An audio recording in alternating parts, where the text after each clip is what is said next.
¿Qué opina de la regulación actual sobre propiedad intelectual? Creo que tenemos una regulación que es bastante ambigua y gaseosa, donde no se tienen unas normas muy claras. Buena parte depende de algunos acuerdos de la comunidad andina, donde pues, la existencia misma de la comunidad andina puede verse cuestionada en estos días de socialismo del siglo XXI. Sus bases, digamos, jurídicas pueden ser muy cuestionables. Y esos regímenes pues, tienen una cierta incertidumbre. Hay unas leyes muy precarias de los años 80 y los nuevos intentos de las leyes llamadas con mucha broma y parodia, las leyes Lleras, que buscan de alguna manera abordar estos temas, pero no de manera clara y exacta. Yo pienso que este estado un poco gaseoso de regulación y que no es muy clara es muy útil, sobre todo a las personas que están tratando de implantar y generar costumbres mercantiles y comerciales, de protecciones muy cerradas y muy duras sobre creaciones, sobre producciones intelectuales y demás. ¿Considera que la lógica clásica de propiedad aplica para la propiedad intelectual? Claramente creo que no. Desde los mismos romanos ellos hacen algunas distinciones frente a el tipo de propiedades, si es que se puede llamar propiedad, este tipo de derechos. Yo creo que es mucho más exacto, digamos, la tradición que habla de derechos de reproducción de ciertas obras o derechos de reproducción de ciertos materiales, donde se quita esta palabra de propiedad, donde creo que tengo un control y empiezo a pensarlo más sobre qué tipo de derechos o intereses puedo tener sobre ciertas manifestaciones culturales o ciertas ideas, qué tipos de controles puedo tener.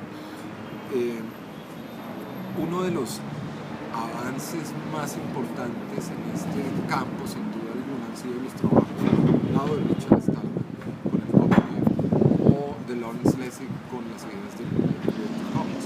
Y yo pienso que básicamente lo que está tratando de hacer es expandir las opciones de relaciones que tenemos con los objetos y que podemos entender sobre tener control de propiedad sobre ellos. Entonces creo que hay unos avances muy importantes en cuanto a abandonar esta visión un poco construida, quizás no tanto tan real, pero construida, de esta visión absoluta de la propiedad exclusiva romano-germánica, donde todo es en blanco y negro, soy dueño, no soy dueño, y si soy dueño tengo una cantidad de controles sobre estas cosas, objetos. Cuando se trata de cosas inmateriales, de ideas y de producciones culturales, creo que esa relación es mucho más compleja y las diferentes relaciones que se tienen permiten muchas variaciones, por decir solo alguna. Estas nuevas versiones y aproximaciones, como pueden ser Creative Commons, no solo permite que yo tenga un control grande sobre mi obra, sino sobre obras posteriores, obras de otras personas. Puedo yo determinar si alguien quiere usar una creación mía para algo. Puedo yo ponerle también reglas a la relación de derechos que va a tener la comunidad y el creador frente a ese objeto. Entonces yo puedo decir, yo tengo una canción, esta canción se puede mezclar libremente, nadie tiene que pagarme, pero el que la use para mezclar, crear una nueva canción, no podrá cobrar. Que si quiere cobrar, pero entonces no puedo usar la canción mía, porque entonces yo no solamente controlo mis producciones culturales de manera razonable, sin limitar absurdamente el acceso a la cultura de las personas, sino que incluso expando mis derechos de propiedad. Estas nuevas versiones, lejos de decir que están acabando los derechos de propiedad, pueden incluso darnos más control, y controles que realmente queremos, no controles que no son necesarios. ¿Qué tipo de conflictos cree usted que tiene aplicar la lógica clásica de la propiedad a la propiedad intelectual? Me parece que van por dos líneas. Una que es la lógica de los objetos del mundo real a cosas inmateriales que no tienen esta entidad. entonces, digamos, una cosa muy distinta es robarse la película física, el cabezote de una determinada película y tener la versión original y robarme un objeto. Otra cosa es decir que yo me robé una película porque la bajé pirateada de internet y una copia además de esas que se consiguen pésimas, todas pixeladas y mal vistas. Pensar que yo me robé la película porque tuve acceso a una reproducción irreglamentaria de una obra es expandir las palabras. Es como decir que yo me robé el semáforo cuando me pasé el semáforo en rojo. Nadie está diciendo que es bueno pasarse un semáforo en rojo, pero es distinto robarse el semáforo a pasárselo en rojo. Creo que es lo mismo haber visto irreglamentariamente y haber visto una reproducción irreglamentaria de una manifestación cultural, de una película, de una canción, es distinto a que yo me haya robado físicamente el cabezote original donde está grabado esa película. Y pasar esta lógica genera confusiones teóricas y conceptuales donde yo aplico consecuencias que pueden ser absolutamente innecesarias y irrazonables. Puedo darle el estatus, que es justamente lo que hacen en estas publicidades antes del cine, puedo darle el estatus de ladrón a una persona que ve ilegítimamente una película. Es totalmente distinto el efecto y el impacto sobre los derechos de quien era propietario de esas creaciones. Incluso, el otro camino que quería mencionar es ya no porque yo esté transmitiendo la lógica de objetos físicos reales del mundo real a objetos que no tienen esta entidad, que son parecidos como a qué, a decir yo tengo la memoria, que yo piense que la memoria es como si fuera un pedazo del cerebro, que decir yo tengo memoria es como decir yo tengo manos o tengo dedos. Yo no puedo pasar la lógica del lenguaje de los objetos materiales y reales sin ningún tipo de crítica o de ajuste para hablar de cosas que no son materiales. Pero adicionalmente pertenecemos a una tradición jurídica en la cual la visión de la propiedad de los objetos físicos es ya de por sí pobre. Entonces, es un error pasar la lógica de los objetos físicos a los inmateriales, como pueden ser invenciones o creaciones artísticas. Pero más absurdo es pasar una lógica como la que tenemos nosotros para los objetos, que es totalmente cerrada, donde el propietario tiene unos poderes de exclusividad enormes sobre las cosas frente a otras tradiciones, como por ejemplo puede ser la británica, la sajona. Incluso históricamente ha habido épocas donde había otras nociones de propiedad mucho más amplias, diversas, flexibles en cuanto a la posibilidad de relaciones y de sujetos de derecho con intereses legítimos protegidos sobre los objetos. Entonces creo que vienen por esos dos lados, desde pasar la lógica de los objetos físicos a los objetos que no son físicos, como estar usando una lógica de objetos físicos que además es muy cerrada frente a otras que podrían ser más abiertas y no generarían tantos inconvenientes. Tenemos pues entonces que trabajar en dos frentes, me parece. Uno, tener unas reglas que manejen, digamos, los derechos que tienen los autores, los creadores y las personas para acceder a esas creaciones y a esas ideas y a esas producciones culturales de manera fácil y sin límites irrazonables y obstáculos injustificados. Pero a la vez, no que sea una oportunidad para revisar también la propiedad respecto a otros bienes, sí físicos y sí materiales. Y así como sí podrán venir buenas ideas del mundo de los objetos físicos a los inmateriales, podríamos ir también de vuelta y llevar buenas ideas que han surgido acá para los objetos materiales. ¿Por qué cree que estas nuevas perspectivas que ya mencionó antes tienen un enfoque más apropiado para la propiedad intelectual? Básicamente porque han sido diseñados para la propiedad intelectual, han sido creados pensando en derechos de reproducción. Nuevamente me parece, no sé si debemos seguir hablando de propiedad intelectual, pero creo que estos autores están justamente